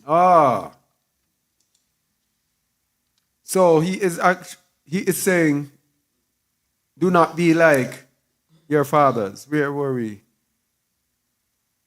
7. Yeah. Okay, yes. And be not ye like your fathers. So the remnant will be those that are escaped into the land. Now verse 8 says, Now be ye not stiff-necked, as your fathers were, but yield yourselves unto Yahuwah, and enter into his sanctuary, which he has sanctified forever. And serve Yahuwah your Elohim, that the fierceness of his wrath may turn away from you. Go back to the land. Verse 9. For if ye turn again unto Yahuwah, your brethren and your children shall find compassion before them that lead them captive, so that they shall come again into this land. All right. So you see it? The children of Yasharal, they were urged to come back into the land so that their children and their brethren will also receive compassion that they can come back into the land. Read verse 9, please, again. For if ye turn again unto Yahuwah, your brethren and your children shall find compassion before them that lead them captive, so that they shall come again into this land. For Yahuwah your Elohim is gracious and merciful, and will not turn away his face from you, If ye return unto him. Look at that verse. It is telling you that even the Edomites will have compassion upon you. The Most High will allow them to do it, just as he did with our people, with Cyrus and all of that, to bring us back into the land. This is what the Most High will do. But if we continue, now let's go to Ezra 9, verse 7 to 8 again, to show that it is a return to the land.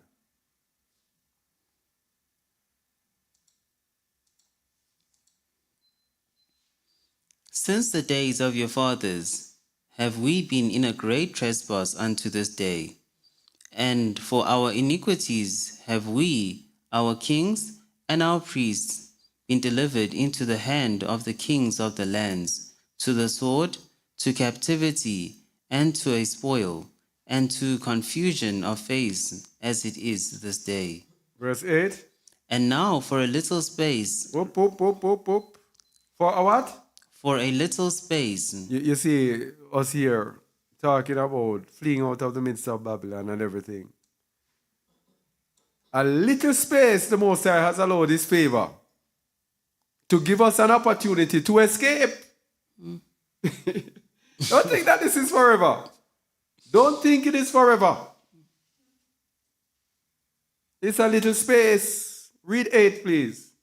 And now for a little space grace hath been showed from Yahuwah our Elohim, to leave us a remnant to escape. Hey, you see it? A little space. You people are out there who are contemplating. You keep going, taking this for granted. Yes? You might see the door shut in your faces and you'll be wondering what is happening or what hit you. Because when Yahuwah does his thing, and that has been my experience, when he does his thing, there's no apology. You'll be wondering if this is really Yahuwah who allowed this to happen. A little space to allow us a remnant to escape. After escape, it says, and to give us a nail in his holy place. You see it? Mount Zion. To give us an opportunity to go to Zion. It's a little space he has shown us favor. To leave us a remnant to escape. So that we can go to Zion. Continue. That our Elohim may lighten our eyes and give us a little reviving in our bondage. Okay. So the remnant will be those that are escaping into the land, who have taken advantage of the little space. But what if we continue to rebel? Remember, I will purge out from among you the rebels and them that transgress against me. What if we continue to rebel? He gave us a little space. What if we continue to rebel? Isaiah 1, verse 18 to 20. Come now, and let us reason together, saith Yahuwah. Though your sins be as scarlet, they shall be as white as snow. Though they be red like crimson, they shall be as wool. All right, continue. If ye be willing and obedient, ye shall eat the good of the land. Stop. If ye be what? Willing and obedient. You see that word willing? If you be willing and obedient, you shall eat the good of the land. That means, in other words, if you do not rebel, you will eat the good of the land. Verse 20, but if ye refuse and rebel, if you refuse to be willing, if you refuse to be obedient, what will happen? ye shall be devoured with the sword, for the mouth of Yahuwah hath spoken it. There we go. That's the choice. That's the choice. Now, go down to verse 20. I don't know. No, don't go there. So we have to remember, I will purge out from among them the rebels.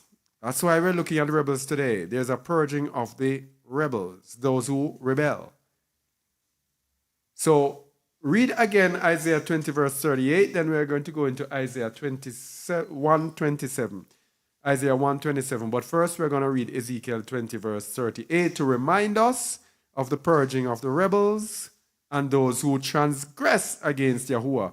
Then we're going to look at what is going to happen to those who transgress. For when I had brought them into the land. Isaiah, Not Ezekiel. Ezekiel 20, sorry. Yeah, Ezekiel 20, 28. 38. Oh, okay, 38. Okay. As for you, and I will. Verse 38. Okay. Oh, and I will purge out from among you the rebels and them that transgress against me, and I will bring them forth. I will bring them forth out of the country where they sojourn, and they shall not enter into the land of Yasharal, and ye shall know that I am Yahuwah. I will purge out from among you the rebels, those who disobey me, and those who transgress against me. Verse 27 of Isaiah chapter 1. Isaiah 1:27. Zion shall be redeemed with judgment, and her converts with righteousness. Zion shall be redeemed with judgment, and her converts with righteousness. It's Zion. It's the place, the land. Verse 28. And the destruction of the transgressors and of the sinners shall be together, and they that forsake Yahuwah shall be consumed. All those who rebel will be consumed. Destruction of the transgressors and the sinners shall be together, and they that forsake Yahuwah. So this is the importance of obedience. Destruction for the disobedient. Now this is why we said earlier, you have to actually look into yourself. Am I being obedient? 1 Samuel 20 verse 15.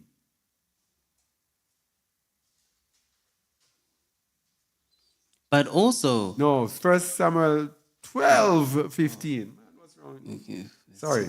1 Samuel 12:15. But if ye will not obey the voice of Yahuwah, but rebel against the commandment of Yahuwah. There we go. If you will not obey, but rebel, what is going to happen? Then shall the hand of Yahuwah be against you, as it was against their fathers, nothing new. We did that to be a reminder to you. As we said, today will be a relatively short one. We're almost there.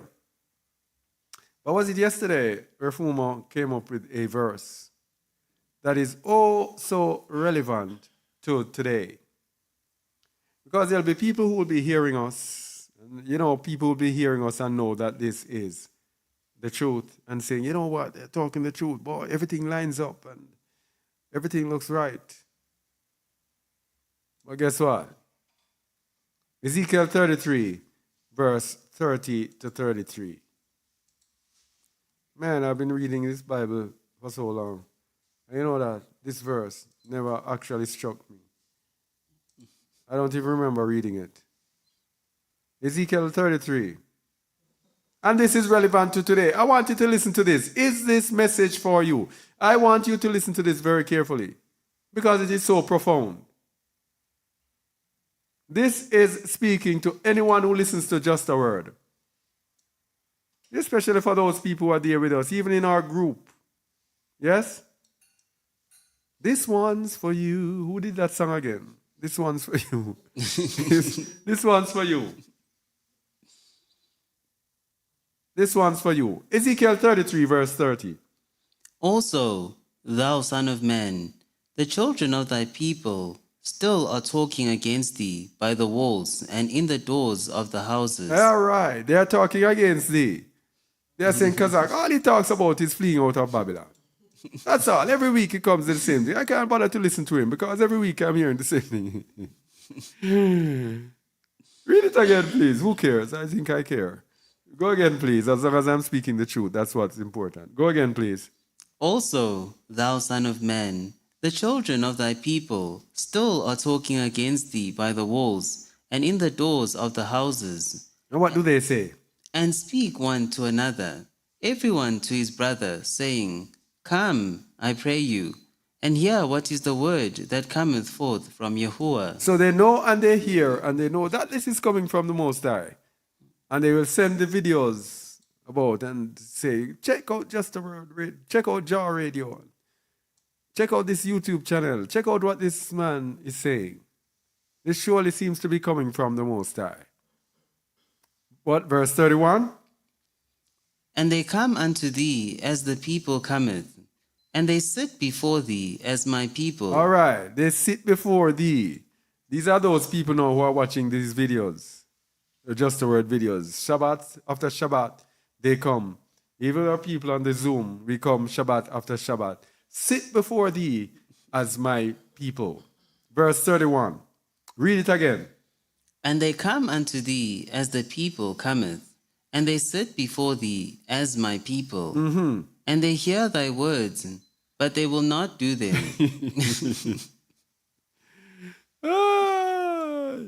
They hear the words, and they sit before thee and say, come and listen to this word from the Most High. But they will not do them. For with their mouth they show much love, but their hearts goeth after their covetousness. You see it? So with their mouth they show much love and they come to you, Kazakh, I've been listening to you for such and whatever. But tell them to flee Babylon. That is the stalemate. That is where the record gets stuck. One groove, and it gets stuck in that groove. Because their heart is going after covetousness. Tell them to flee Babylon. How are you going to tell someone to flee Babylon and that person is going after the love of materialism? The lust of the flesh, lust of the eyes, and the pride of life. They don't want to hear. Continue with verse 32. There's more to it. And lo, thou art unto them as a very lovely song of one that hath a pleasant voice. Oh boy. So they love to hear the word. They love to hear, and they will listen to Jar Radio over and over again. They'll be listening to Jar Radio, and they'll be watching our videos over and over again. As a very lovely song of one that has a pleasant voice. Continue. And can play well on an instrument. For they hear thy words, but they do them not.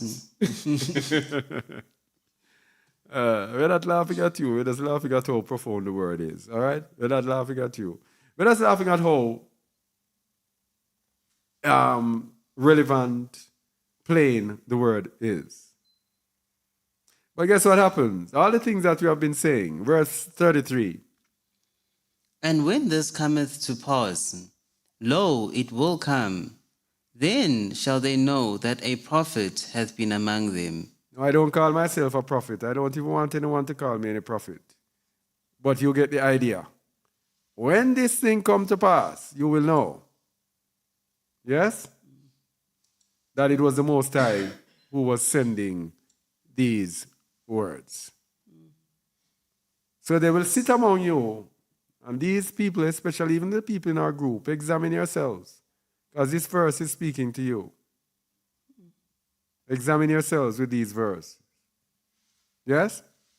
Because if you hear the word and you do not do them, it means that you are rebelling against the Most High. It means you are disobedient and it means you are rebelling. Yes? So I'm saying that for your sakes, because if you know me, I don't really like crowds. But if it is the will of the Most High that He puts a crowd around me, I have to do it. But of my own liking, I don't like crowds.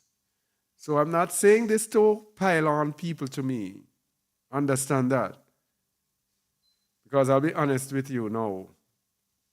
When I hear people being interested to come among us, I start worrying because guess what? That person comes, it is trouble.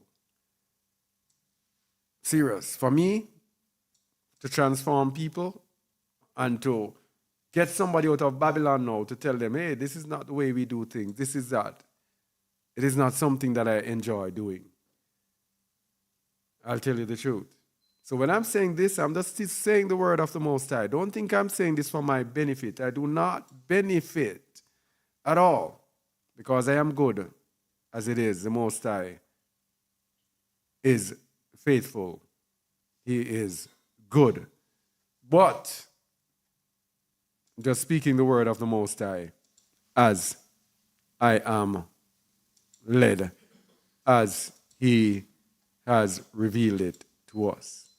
All right? So Ezekiel 33, 30 to 33, examine yourselves. All right? All praises to the Most High. This is how we do it, a short one today. Aren't you happy that we're finished early? Less than 2 hours of talking. You have gotten rid of me very quickly. All right? All right, so let's see what's on YouTube. Not much. If you have any questions on YouTube regarding what we just spoke, all right, all right. I don't think there'll be much. There's picnic, eat, rock, stone. Seeing child. A Jamaican proverb. There's picnic, eat, rock, stone. What does that mean, Refumo? There's picnic, eat, rock. There's picnic, eat, rock, stone. Something about eating stones Yes. and rocks. And being hard of hearing. Oh. So when you're hard of hearing, you're going to eat stones. Oh.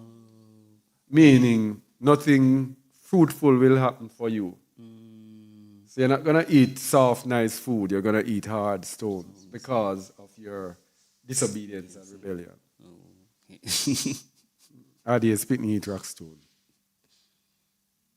Of course, they are rebellious because they were given their gods at the Tower of Babel. The Most High is Elohim of Yasharal. All right?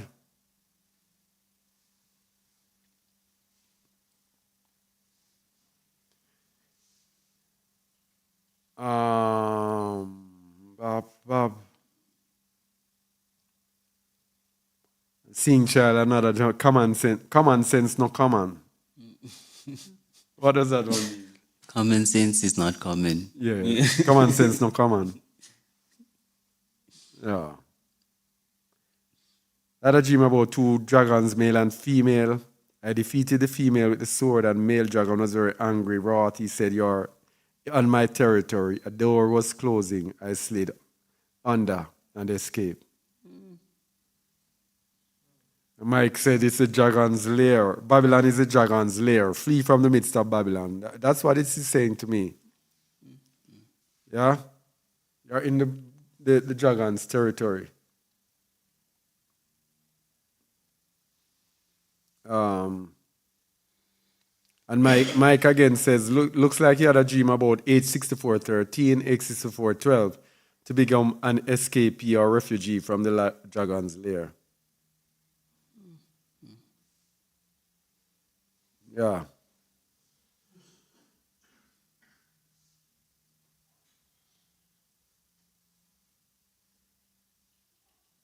I'm in Babylon and want to be immersed. I have no idea whom to trust. Can you direct me?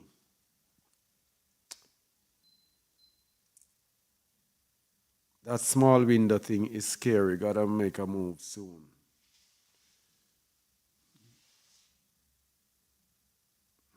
Yes, I can't people, James McWhorter, can you seek out online? Just ask online, please.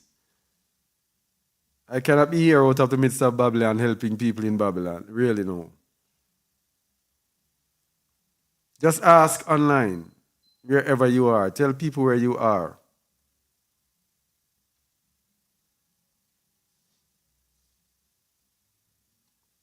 So the best thing to do, just tell where you are now, and I'll put it out there. Tell me which city you are, and I'll see.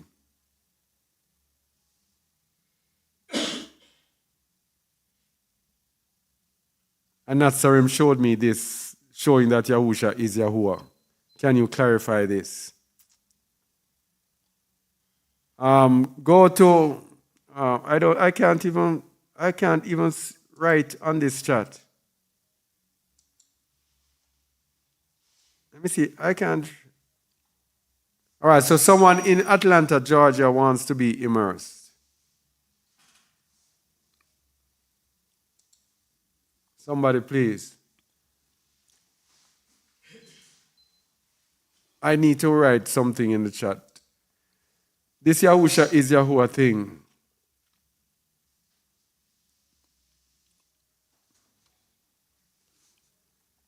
Yahusha is Yahuwah. I need to go on YouTube. We have our website. We have a YouTube channel.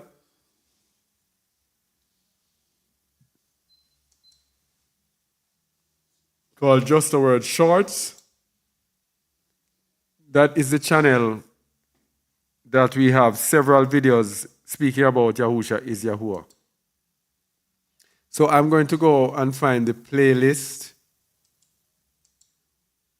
I will find the Yahusha is Yahuwah playlist. And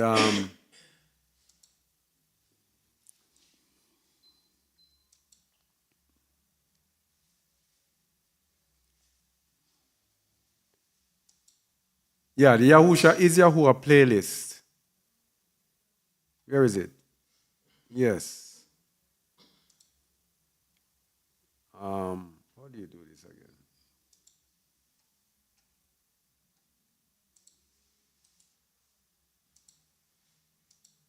All right.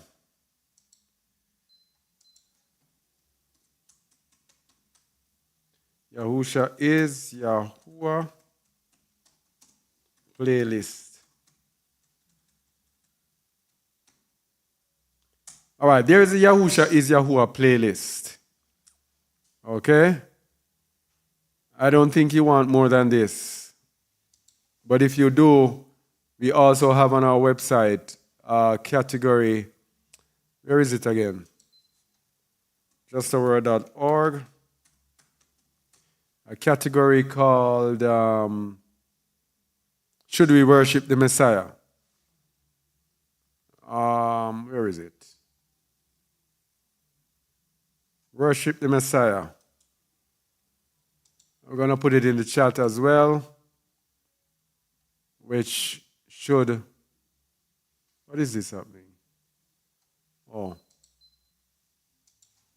Should we worship?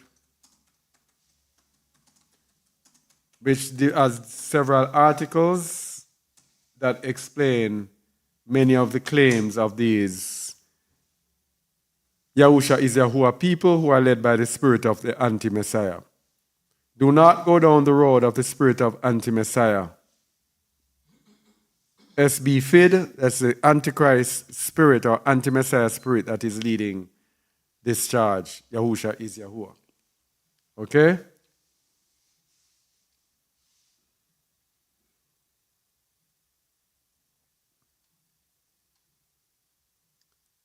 All right, someone, James McWhorter, someone says they think they can assist. Okay, you got that.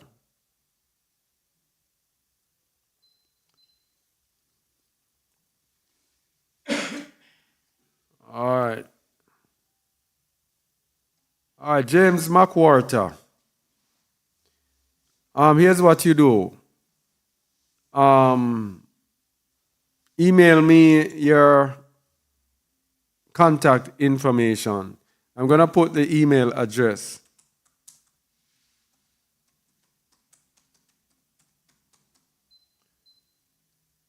I'm going to put that email address. You contact me there, and then I will forward you on to the person who can assist you.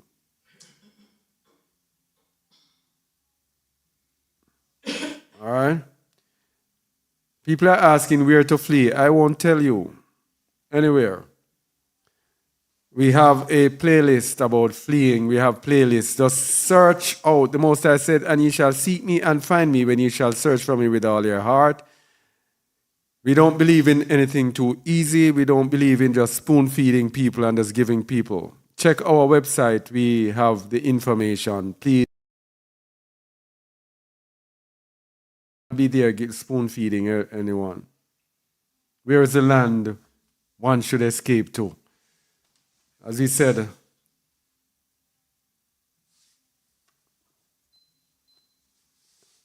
we have many videos, many things. Just seek, and you shall find.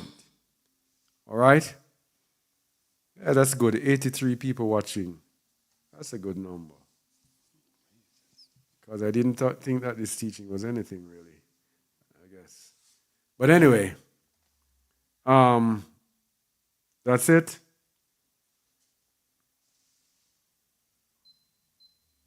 That's it. Thank you all for watching on YouTube.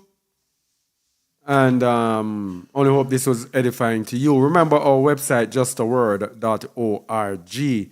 That is where we have all our information. Whatever you want, you can get it there. The questions you are asking in the chat, please go there and you will find it. Let me take out my email.